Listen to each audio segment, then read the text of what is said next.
Hello, David Zaritsky for the Bond Experience. Welcome back. We are here in front of the historic SVA Theater in the heart of New York City, Chelsea. And why are we here? Well, we're here for an interview with Daniel Craig. Now, big questions going on here, lots of speculation, all speculation. Is he going to announce something about being Bond or not being Bond? Is there going to be a Q&A? Are we going to have a chance to actually talk to him? Ask him a James Bond style question about the Bond experience maybe? It's anybody's guess really, but we're going to go inside there, listen in for 90 minutes, get up and close, and we'll see what happens. We'll see you inside.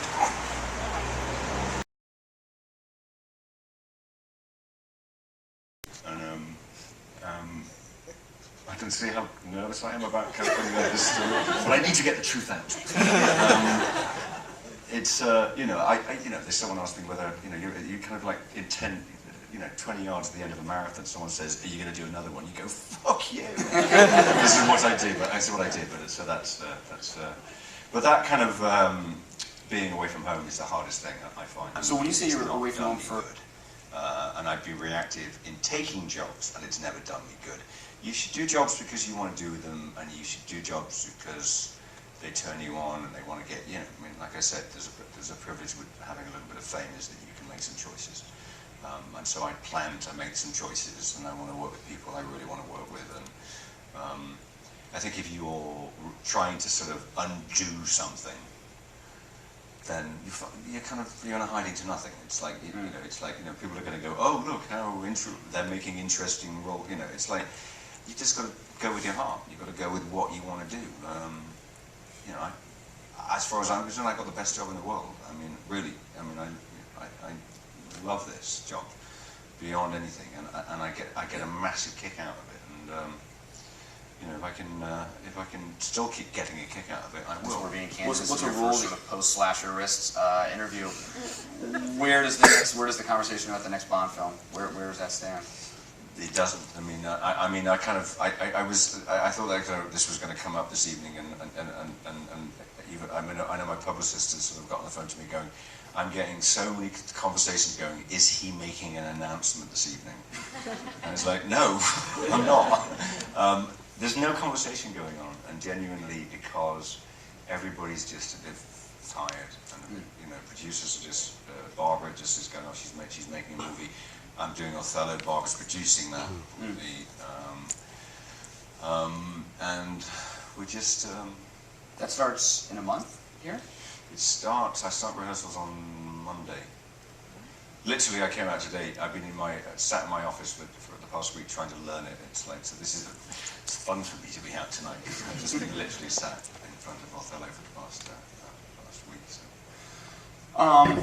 Daniel, David Zaritsky, nice to see you again. Nice to see you. So this is a light one after all the heavy questions. Thank you. Yeah, no, well, you're welcome. So there are a lot of people out there that follow kind of a James Bond lifestyle, the watches, the cars, there's a lot of brands out there. You've become, whether you admit it or not, a bit of the Steve McQueen of a new generation. And so, yeah, you can wince all you want. But the reality is that people are starting to not only emulate James Bond, they're kind of emulating you. They look at what you wear and your style, and I know you're a bit of a clothes horse yourself, so do you have... That's Bell Staff.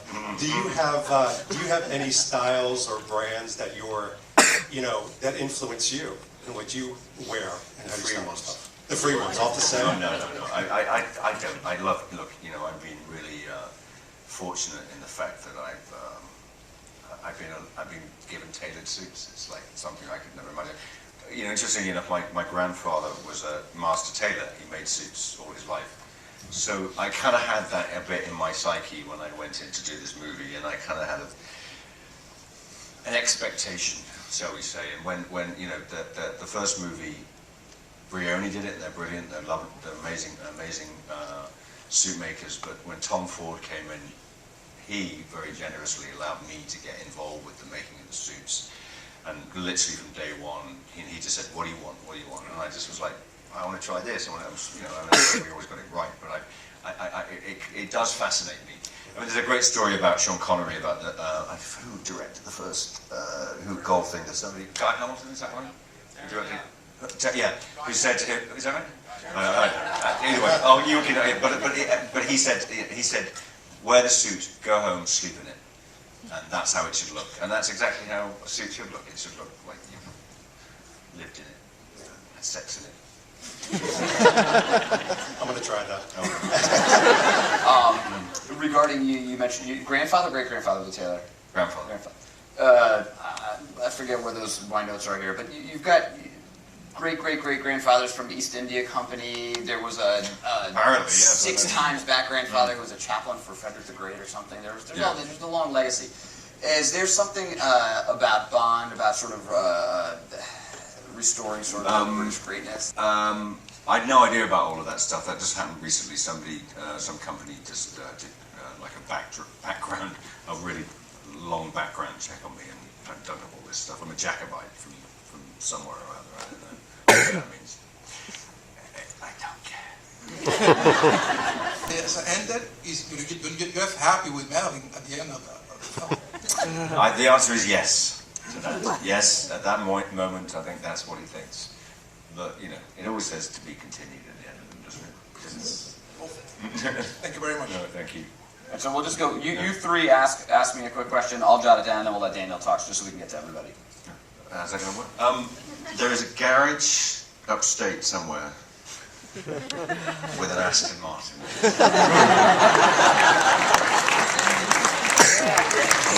That's the best way I can answer that question. It's the most exciting thing I can think of. It's a very, very nice thing. The next James Bond, Brit believes... Very tricky. Next There James was a Bond. writer's strike, and there were only a couple of people who could write the movie, me being one of them. I'm no writer, as you can probably tell. It was tough, but I mean, I kind of just put it down to experience. The movie still kind of came out. It still has some fantastic moments in it, and it's still a Bond movie. That's kind of, as I was saying before. It's however kind of whatever the story is with them, they are still something. So, Advice to the next Bond? enjoy it. I mean, it's. I sat next to Pierce Brosnan at an event and asked him, what should I do? And he just said, enjoy the ride. Well, that was pretty exciting. Daniel Craig left outside of this backstage door into his SUV with his typical bodyguard. And the question is, did he answer the questions that we all wanted to know? Like, is he going to be James Bond? You could hear from some of those excerpts that they were able to record. And by the way, I was shocked that we were able to record everything. You had students with computers, people with video cameras, people with phones. They had no restrictions, so clearly they wanted this information shared, like we're sharing right now. He didn't quite answer the question of is he going to be Bond, but there's a lot of hints and a lot of clues and a lot of speculation. You've got some people that attended that said, whoa, did I hear that he's going to be back, that he loves the franchise, that he's partnering with Barbara Broccoli on not only plays but other movies. So why, if he's not going to be Bond, would he be partnered? But then again, they're friends. He also got very defensive during the interview when there was a question around Jason Bourne and the whole idea of what Matt Damon has said, as well as the director. And he basically said, well, we don't want them anyway, meaning those guys. We wraps him up into the Bond lore still. So there's those types of clues. Him saying how much he's loved Bond, but then there's other clues that sit on the other side of him not coming back. For example, he said, well, for the next few years, I want to do smaller films with really good directors without rushing them. Over the next few years. And then the biggest one that he said, that you've seen some recordings on, where he actually says right out of the bat, we're all tired. We're all tired. Well, it's been a year since Spectre, so he's still tired. And he kept going on and lamenting, and rightfully so, that these films take him away for a year at a time from family. And his family is here in New York. And he kept going on about him being a regular guy and love being a regular guy. By the way, I have to tell you, he looked more like a regular guy. The last time I met him at Tom Ford, big presence, he was all stacked and everything like this. He had a gut. He had kind of, a little man-boobish thing going on here, but clearly he's enjoying life, he's enjoying food, and he's enjoying his family, and he's not working out every day. And he seems very comfortable in his own skin with that. So, you probably want my guess as to what he's going to do. I actually I'm leaning towards the side of him maybe doing another one or two if the negotiations and the conversations go correctly. So I'm probably like 65, 68% of the way there, and the other percentage, the lower percentage, is he's not going to do it. Part of that could be my hope. I'd like to see him back in one or two more before he kind of falls apart. The other thing was, it was great to get a question in about the Bond lifestyle, and he did talk about, his grandfather is a tailor, so it was nice to get that connection, and quite frankly to ask him a light question, because there were some heavy questions that night. But we were second row. We couldn't be happier with getting up close and personal. Again, he seemed like a regular guy. Best of all, though, it was great seeing everybody who follows the Bond experience last night. We had a lot of people approach us online and offline and during the event and after the event. That's the best part. It's connecting with people that have this like-minded Bond experience, Bond lifestyle, living those types of impactful moments and experiences. And I want to thank everybody for saying hello, and keep doing that.